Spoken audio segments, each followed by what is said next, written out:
You're listening to episode 99 of The Secular Buddhist.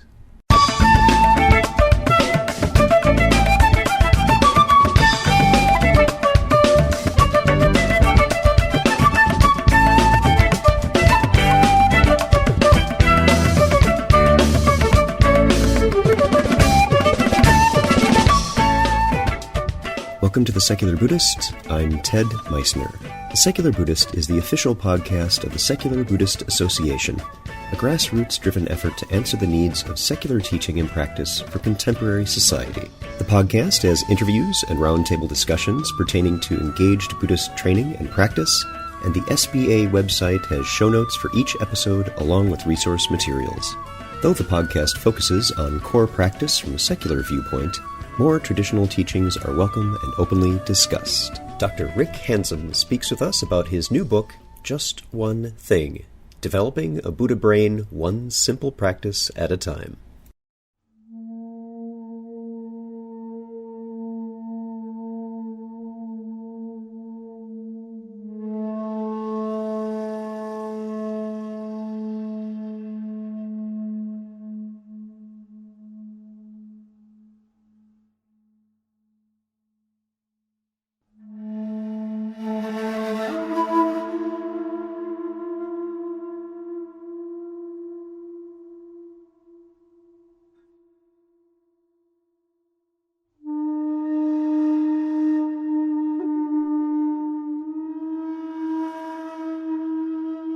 It's a daunting task, changing our minds. Not the simple, I wanted a mocha, but maybe a latte would be better, kind of changing our minds. That's pretty easy. What I mean is the effort we need to put in to fundamentally change how our mind functions. As we've seen from several of the recent interviews with our friends in the scientific community who study the effects of contemplative practices, there are distinct, immeasurable changes in the brain itself. And if the underlying tools are changed, so is what they create. This updating of our wetware doesn't have to be quite so imposing a proposition. We can, in the same way we climb mountains one step at a time, do just one thing at a time. Rick Hanson, Ph.D., is a neuropsychologist and author of Just One Thing, Developing a Buddha Brain One Simple Practice at a Time. Founder of the Wellspring Institute for Neuroscience and Contemplative Wisdom, and affiliate of the Greater Good Science Center at UC Berkeley, he's taught at Oxford, Stanford, and Harvard, and in meditation centers in Europe, North America, and Australia. An authority on self-directed neuroplasticity, Dr. Hanson's work has been featured on the BBC, NPR, Consumer Reports Health, and U.S. News and World Report, and his articles have appeared in Tricycle Magazine, Insight Journal, and Inquiring Mind. A summa cum laude graduate of UCLA, Dr. Hanson is a trustee of Saybrook University. He also served on the board of Spirit Rock Meditation Center for 9 years, began meditating in 1974, trained in several traditions, and leads a weekly meditation gathering in San Rafael, California. So, sit back, relax, and have a nice South Indian ayurpadi. And our guest today is Dr. Rick Hanson. Rick, thank you so much for being here. Well, thank you, Ted. Really, I've been looking forward to this. It's a pleasure to be here. Me as well. And as I've mentioned to several listeners in offline conversations, your book, The Practical Neuroscience of Happiness, Love, and Wisdom, Buddha's Brain, is one of my favorites. It was one of my introductory books into some of the science behind what's happening in meditation. What I'd like to do is ask you to start us off with a discussion of your background, how you first encountered meditation, and in particular, how that interacts with your professional career. Well, thank you. I appreciate that. To kind of start at the beginning, I was, born in 1952. My dad was actually a grad student in zoology at the time. He himself was born in 1918 on a ranch in North Dakota, and he is a reminder as someone who's alive today at 93 about the importance and, the long-term benefits of gradually changing the brain for the better. And the brain then rippling out, of course, to help all the other bodily systems, grounded in nature. That's our frame here, isn't it?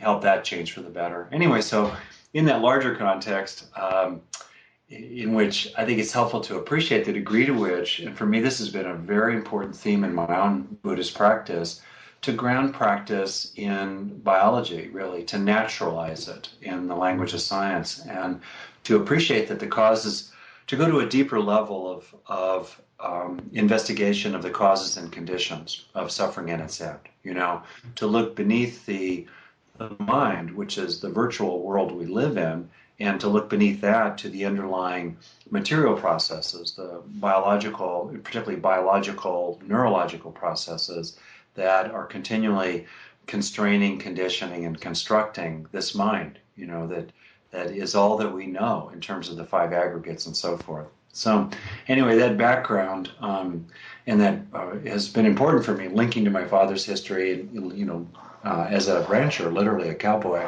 and also linking to the larger clarity that the brain is the product of 600 million years of evolution of the nervous system.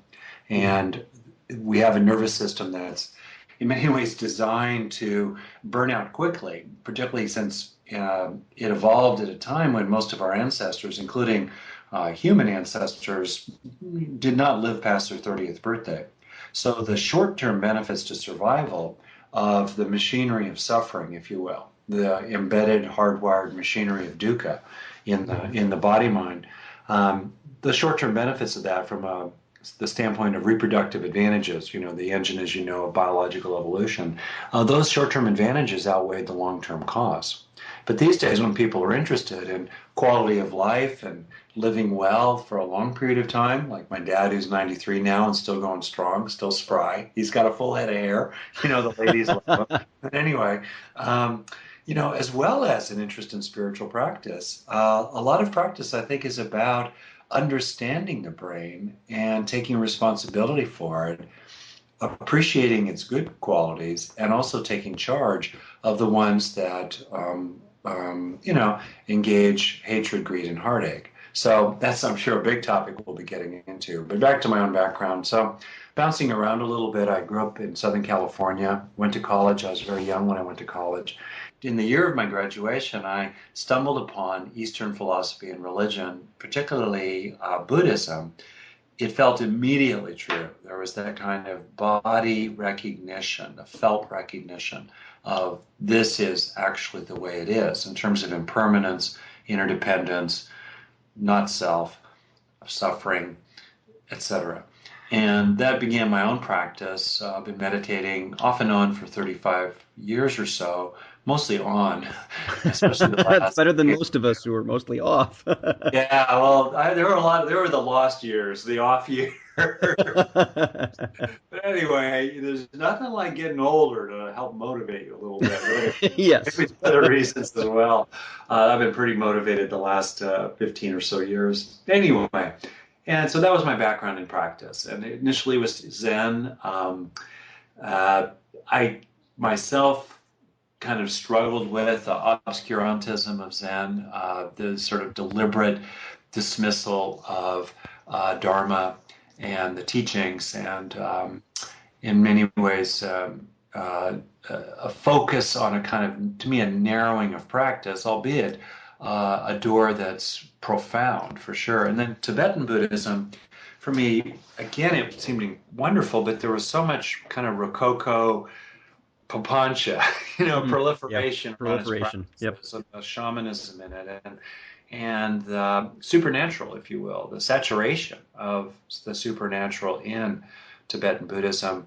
My own journey has led me back to the roots of Buddhism, and in our best approximation of the original teachings of the Buddha, which, if you read them in a good translation, from people like Bhikkhu Bodhi, for example, or Ajahn Thanisaro, I think are the preeminent translators of the Dharma. Gil Fronsdal, I throw him in, Stephen Batchelor, Andy Alensky, this group of people. When you read their translations, for me, I'm really struck by the psychologizing of the Buddhist teaching and its immediacy. And, there's a term in psychology. I'm a practicing psychologist, as you know, a neuropsychologist as well. And anyway, we talk about experience near, words that are experience near. You know what they're like. And the Buddha uses language that's very experience near. He rarely results to any reference to the supernatural. And if he does, it's usually to not so much argue against its existence ontologically, but rather argue against its utility, pragmatic. And again, that distinction between what is and what's useful is, of course, very important in Buddhism because the secondary matter is what's true. The primary matter is what's useful in terms of, that which leads to suffering or its end. So anyway, long story short, my own journey has taken me pretty much into a Theravadan place these days. Although, interestingly, I'm finding a new appreciation for Zen and Tibetan teachings, particularly sort of at their essence, deconstructed to some extent from the cultural wrapper. So anyway, that's my background a bit. And also, I've been married almost 30 years now, family guy, kids 24 and 21. Lived in Europe 2 years, 1 year in Finland, 1 year in Germany. I've traveled a lot. So I've kind of been around the block. Also have a business background. And so I try to, I guess, think about things in a way that's practically useful and kind of hard-headed, soft-hearted, but hard-headed. Maybe it's that Western background anyway. Yeah, that's a theme that comes up fairly frequently. You were mentioning a moment ago about kind of separating out what the teaching is, which those of us who are actively engaged with the teaching and practice experience, like moment by moment in our daily lives, the pragmatic usefulness of it, and kind of teasing that out from the cultural embedding in which it has found itself. That, you and I both started from a Zen background, so we know that's, we learned a great deal about meditation in that tradition. Yeah. And they have learned a lot about the naturalistic approach in the Pali Canon and so on. But these still, as it is today, embedding itself in our own cultural context, it's very challenging to get to that root of what did the Buddha teach, and even more importantly than that, what part of the teachings are eminently useful and materially beneficial in our lives. Mm-hmm. Right. Well, maybe you could set me up a little bit here. I mean, I'm pretty conversant with the line of secular Buddhism, and Stephen Batchelor's teachings about that. So, on the other hand, if I may be a little controversial, and I speak here as a total amateur, not as a Buddhist scholar. I've been engaged in practice quite a while, and I've read, I would say, in the Pali Canon. I've read the Pali Canon pretty deeply, and studied with people like Stephen or Andy Lenski, who've read it profoundly. And most of what I read, and just sit down, you pull up something like the Majjhima Nikaya, the middle length discourses, that's a pretty good sampling, right kind of at the sweet spot, the center of most of what the Buddha had to say. Or you flip through it and, anyway, so you read that.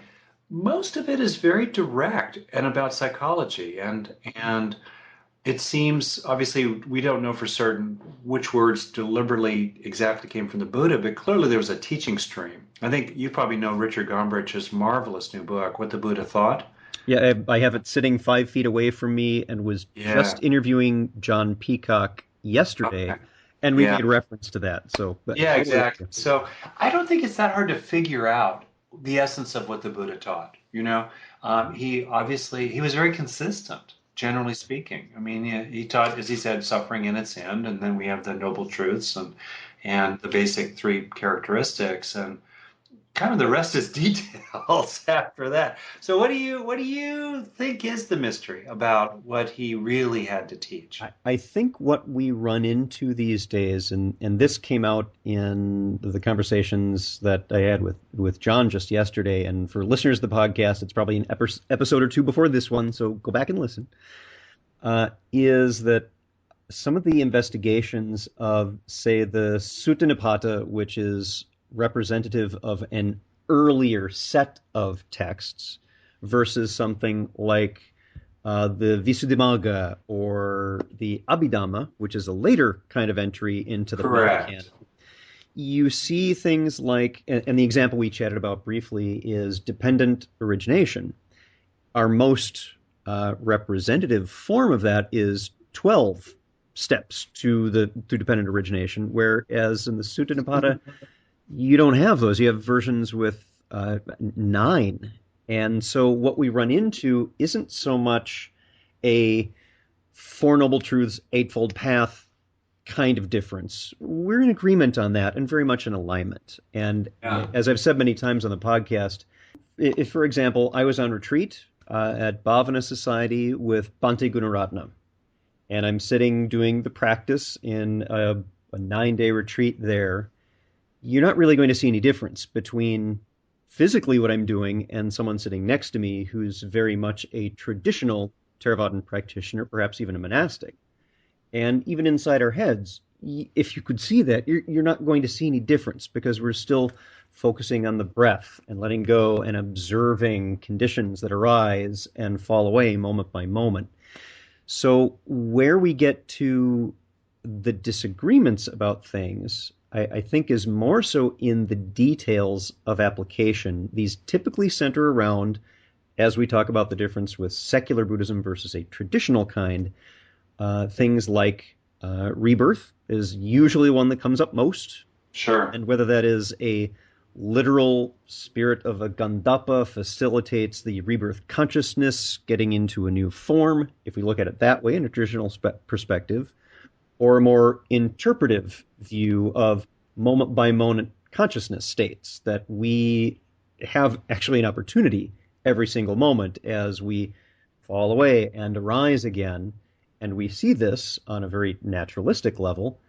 These are two different interpretations that, as long as they both, and this is, again, something we discussed with John, as long as they energize and positively contribute to your practice, that's fine. Secular Buddhism isn't about a shunning of traditional practice. It's about opening up a method of engaging with the practice for those that may not be as interested in adopting a cultural understanding or worldview. Other than setting reincarnation aside, I mean, what would you say are the fundamental carve-outs, of quote-unquote secular Buddhism from, let's say, Theravadan Buddhism? I would say that, and in fact, this is something I can ask you about, because you make reference to this as well, and in Buddha's Brain. Yeah. And I just got, in fact, let me get it here, just got a copy of B. Alan Wallace's new book, Meditations of a Buddhist Skeptic. Uh-huh. And I'm very interested in going through that because I do respect Alan's understanding and his knowledge and his passion.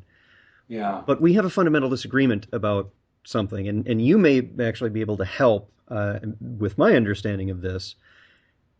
Alan has had the perspective, and he was interviewed on the Skeptic's Guide to the Universe some years ago about this particular topic, of the non-material hypothesis, we'll call it a hypothesis, of storage of mental states. Right, storehouse consciousness, yeah. Exactly.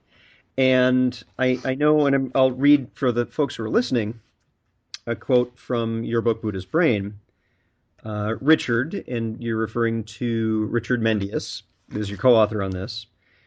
Richard and I both believe that something transcendental is involved with the mind, consciousness, and the path of awakening. Call it God, spirit, Buddha nature, the ground, or by no name at all. Whatever it is, by definition, it's beyond the physical universe. Since it cannot be proven one way or another, it is important, and consistent with the spirit of science, to respect it as a possibility. Now, I think that quote very well sums up what I believe, and I could be wrong here, Alan's view is as well, is that science can't really disprove this. We do need to have open minds. And I would agree as far as that goes. Where I'm a little challenged, and maybe you can help me with this, is so we sometimes get a little tripped up on the terms we use, that we may mean the same thing and we use different terminology. Where I'm a little challenged by the view that, and the notion that there is something that is beyond the physical universe, to me, from a background of hard sciences and skepticism, where I'm confused is if it is non-physical, then by definition, I think it's something that can't really interact with the physical universe, the universe in which we find ourselves. I And don't so, think that's, by the way, actually necessarily true. I think that's an assumption that's not necessarily true, by the way. okay, so that's something we would want to explore because Yeah. when many of us hear the term, well, it's non-physical, we mean that that includes uh, magnetic fields and processes and all that. Those are still within the natural world, and to us are still physical. Yes. So the question then becomes if it's something that we are challenged to test, to actually set up some way to show what we mean. Yeah. Where I'm a little challenged is we could say, for example, that our collective consciousness and our store, the seed store that is often referred to by Thich Nhat Hanh, is a non-physical kind of structure, kind of a fabric. How is that any different than saying something like, well, I think it's magic invisible pink unicorns that hold our thoughts? And we can't disprove that either. And what I know Alan has challenged, and perhaps you are as well, is that science needs to disprove that possibility. And to me, that's a logical fallacy. It's the person making the assertion who needs to provide the evidence for it. Until that occurs, and it may be that that is a perfectly correct thing.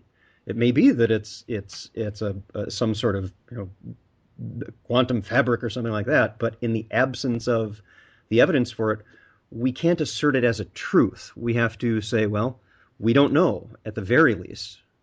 So help me explore that idea. I think we're talking about a complex and difficult subject, one that's, frankly, bedeviled brilliant minds for thousands of years, certainly that have been recorded in terms of discussions. And thinking back to the people who lived 30,000 years ago, sitting around a campfire, talking with each other, genetically like us, some of them certainly very, very bright. I suspect they were grappling with these questions too. We just don't have a record of their consideration. So anyway, well, I think a few things about this.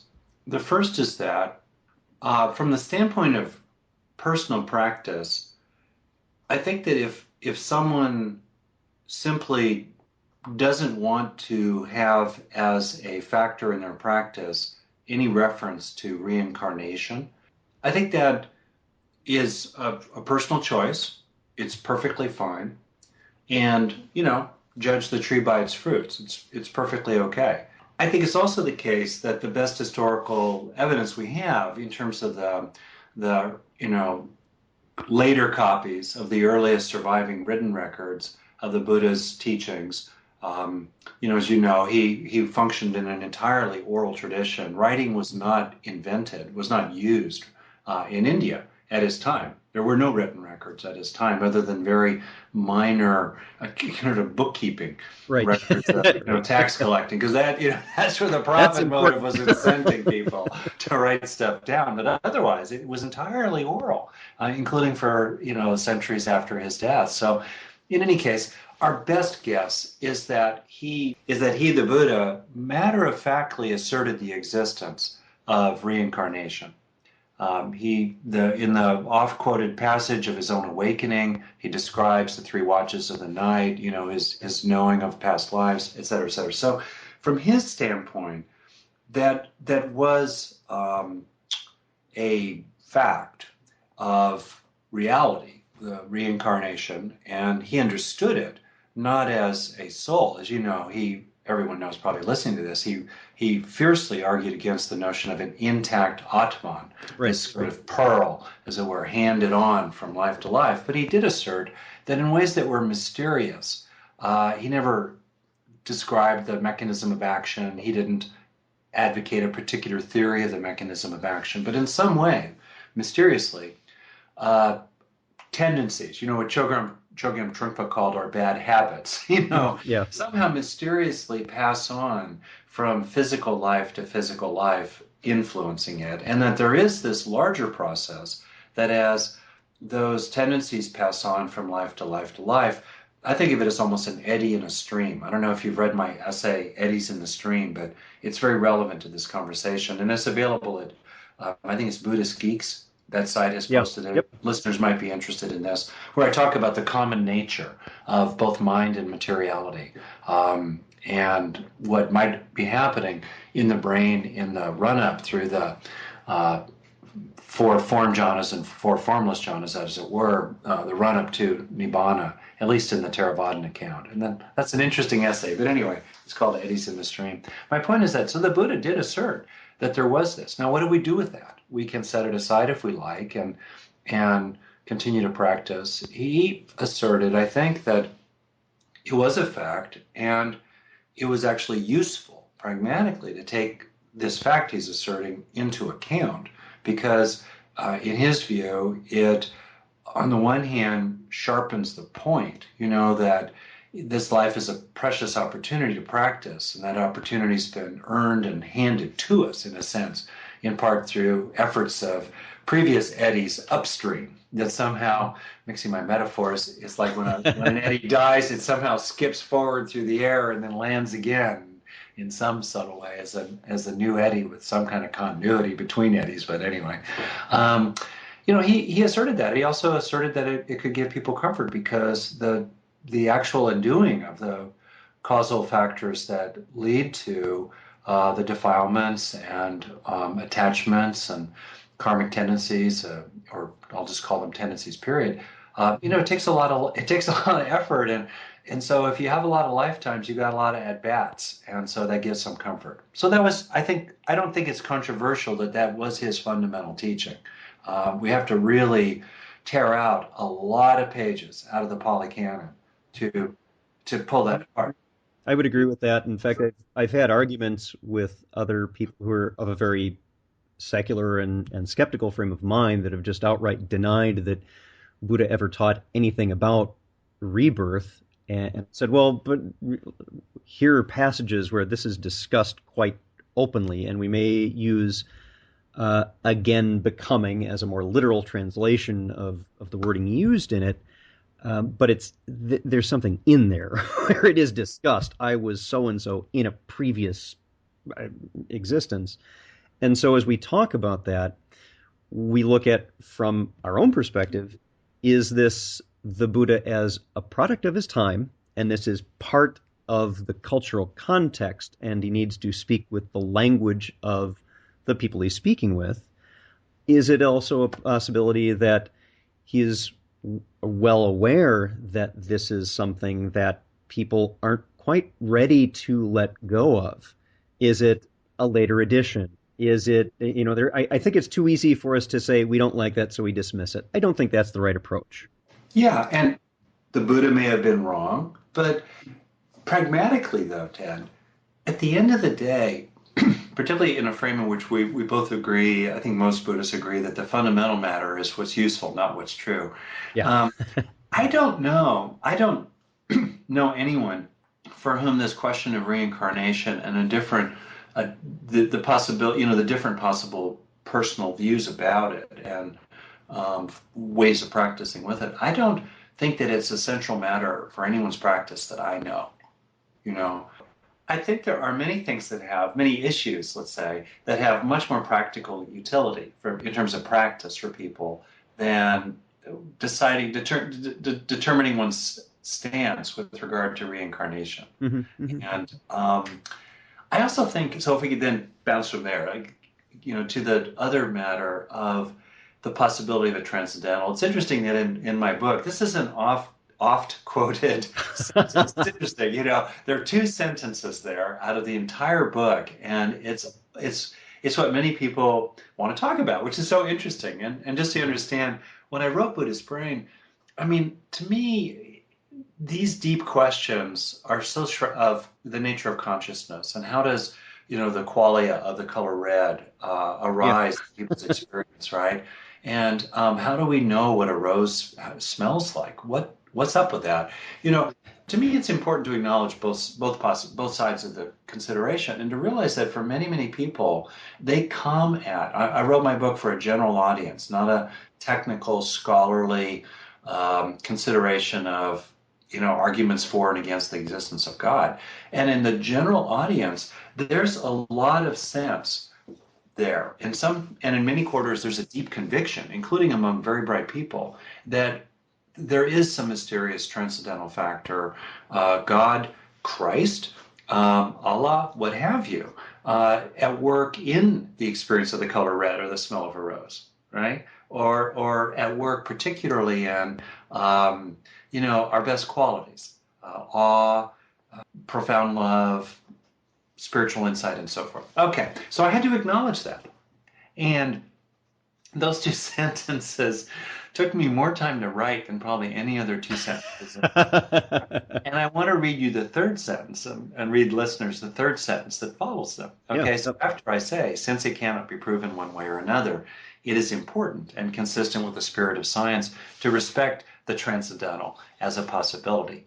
Third sentence. That said, more and more studies are showing how greatly the mind depends upon the brain. In other words, from that point on, I'm functioning entirely within the frame of Western science.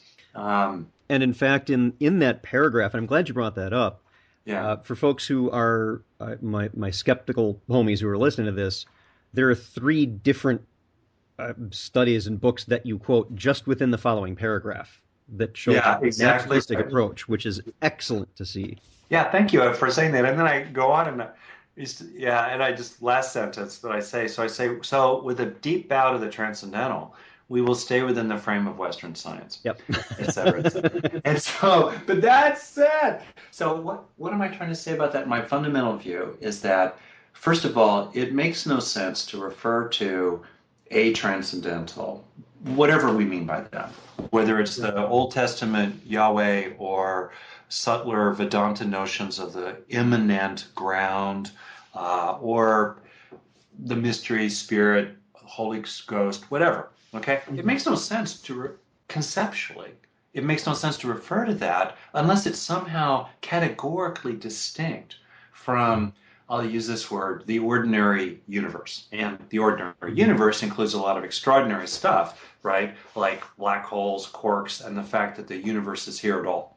Yeah, okay? Great and perfectly natural stuff. Yeah, exactly. Right. Perfectly natural. All right. If we're not, otherwise, why talk about it? Why not just call it the universe? Why not just call it the wind in the trees? Or why not call it that wonderful feeling I get when I'm in nature, right? If we're going to call it God or transcendental or the supernatural, all right, it's got to be categorically distinct in some fundamental way. Okay, so that's point 1. But point 2, if it is categorically distinct, in my view, all bets are off. Any presumed limitation to that which is categorically distinct, to me, is immodest. It's grandiose. It's totally flies in the face of the scientific spirit of modesty and humility. If, by definition, I'll call it the transcendental, recognizing the language right there is problematic. We're reifying it, we're putting that definite article in front of it and all the rest of it. Okay. The transcendental is like the ultimate X factor, and we just don't know. So why couldn't the transcendental somehow be intertwined with and immanent within the material universe and thus have capacities to shape it, even if it is only woven into the fundamental nature of things, which I think in my reflections conceptually is, one way that is quite useful to think about the transcendental as a factor within the nature of things. So I don't, and that then all this said, at the end of the day, I hope I'm not struck by lightning here, but anyway, God is not that relevant in my everyday practice. What I mean by that is that even though I am a theist, and that's very relevant for me at certain moments, Yeah. At the moment right now, I'm just observing my mind and noticing I'm still staying loose around view, that I'm not getting attached to it, you know, remaining mindful of my staying in my body, even as we have this very hardcore abstract conversation. Yeah. Yeah. God's not relevant to that, nor is reincarnation. And I don't need to resolve those questions. You know what I mean? I have enough trouble without resolving those questions. Just to practice day to day and engage the Satipatthana, for example. The four foundations of mindfulness, as you know. I totally agree with you because it's how we do our practice moment by moment, whatever the ideas around it, really it's what positively contributes to your practice. And that's why I continue every few months. I'm on an interfaith panel discussion to talk about some of these issues with people from drastically different traditions to see what they have to say, to see what learnings can contribute to what I do. Well, let's move on to our main topic. I really appreciate the segue because that does help me understand what that point of view is, and I'm eager to speak with Alan, honestly, on his new book because I do want to delve into that. But let's talk about your book, the latest one that just came out. I believe it is your newest book. Is Just One Thing: Developing a Buddha Brain One Simple Practice at a Time. Tell us about that, what the structure is, because it's a little different than your others. Oh, thank you. It's a book of practices, and to me, the heart of Buddhism is practice. Yeah. At the end of the Yep. day, which is what we're really talking about. What's useful pragmatically, and to have the humility, the modesty, to actually practice, and realize that we need to practice. We're not saved by grace, even if we're working in pure land forms of practice, which I think are very important to include in the big tent of Buddhism. There too, we're practicing in order to be saved by grace, as it were, through faith in the Buddha and a way of thinking of him. So, in this particular book, I have 52 practices in case people want to do one a year. It grew out of this little newsletter I've started that has become very popular. It has well over 30,000 subscribers now. It just kind of grew, organically. That's And the Wise Brain Bulletin? actually, no, it's Just One Thing. It's Just the One Just Thing. One Thing e-newsletter. It's free. I always keep people's emails private. If they want to sign up, they can easily do on my site. You can get through buddhistbrain.com. So that's kind of the background there. But the book itself, it's a collection of practices, simple little things, none of which I invented, but all of which I've at least tried to write about, grounded in biology and neurology, and extremely concisely, very simple, right at the pith of the practice in terms of why, and in particular, how to actually do it, particularly in a variety of ways. If one way works, great. If it doesn't work, try something else.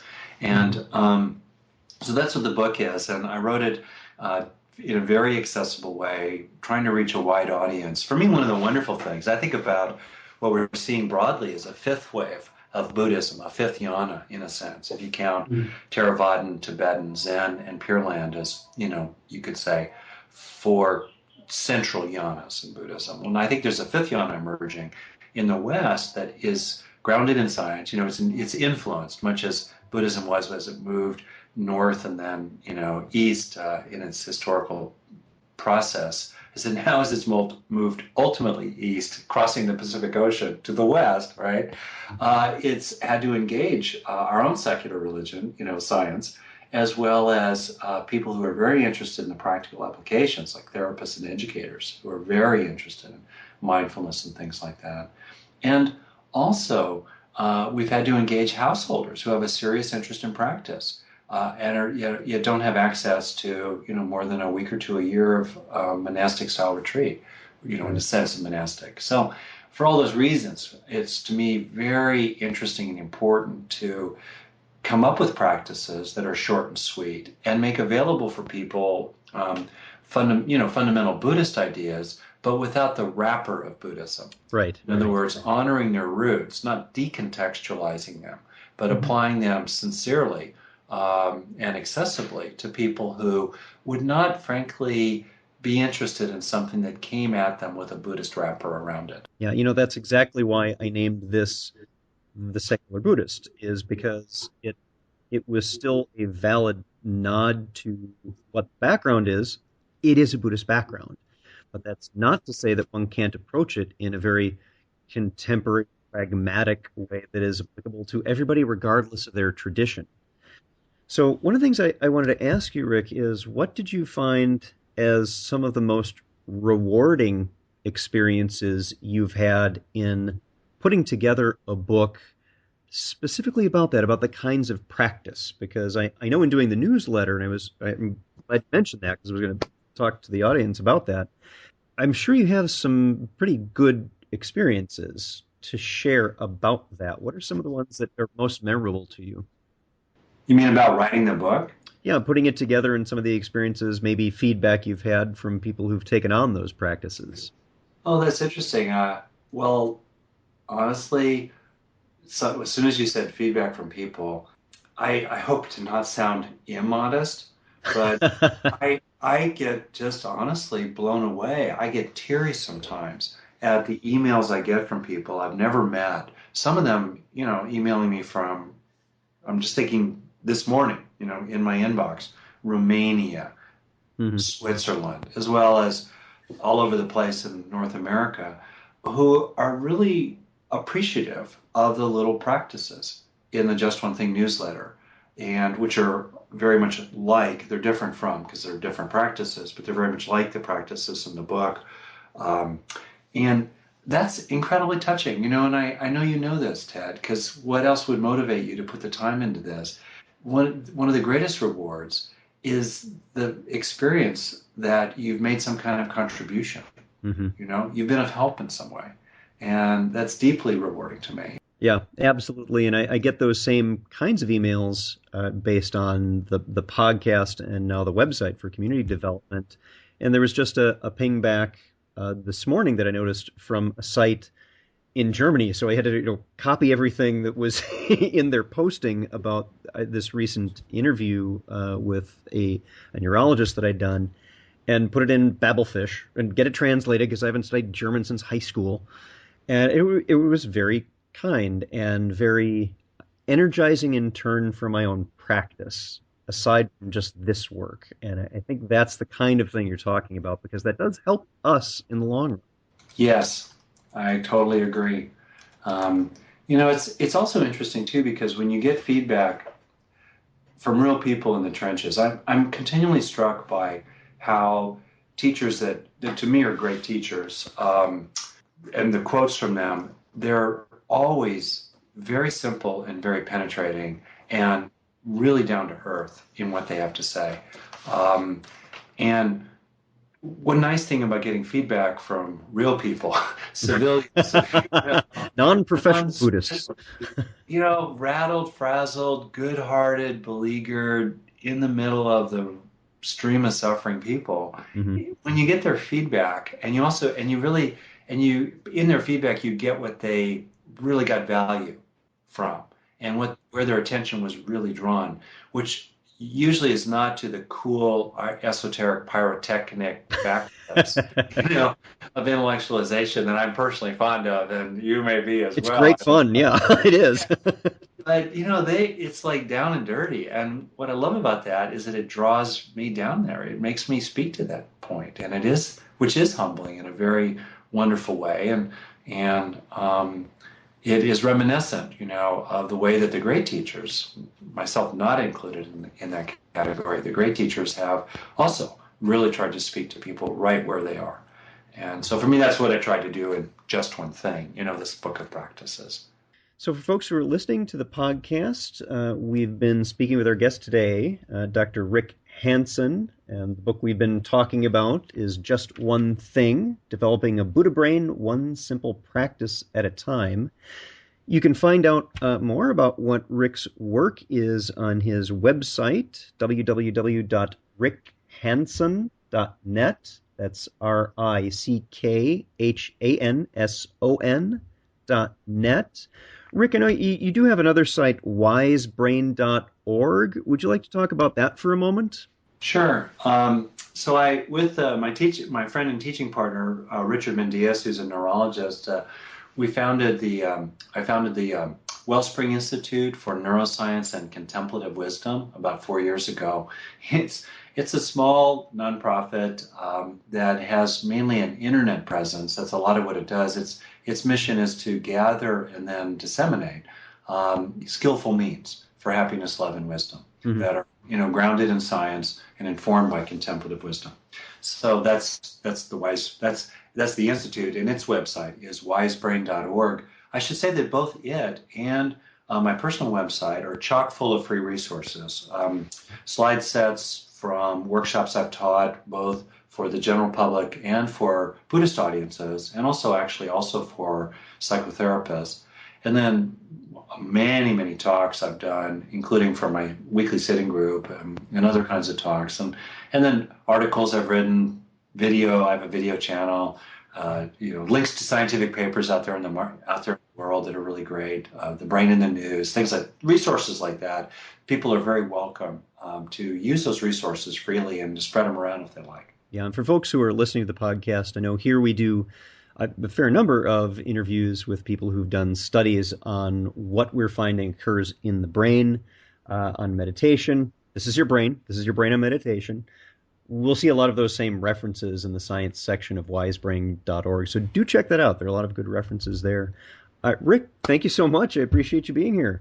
Yeah, we went all over, didn't we? From esoteric questions about the relation between materiality and the transcendental, the possible transcendental, and then came all the way back to, in Jack Kornfield's wonderful title, After the Ecstasy, the Laundry. The Laundry, yep. Anyway, it's been a great pleasure to be here, and I really appreciate your mind and your heart, Ted, and also your practice. So anyway, bows to you and also to anyone who was listening to this.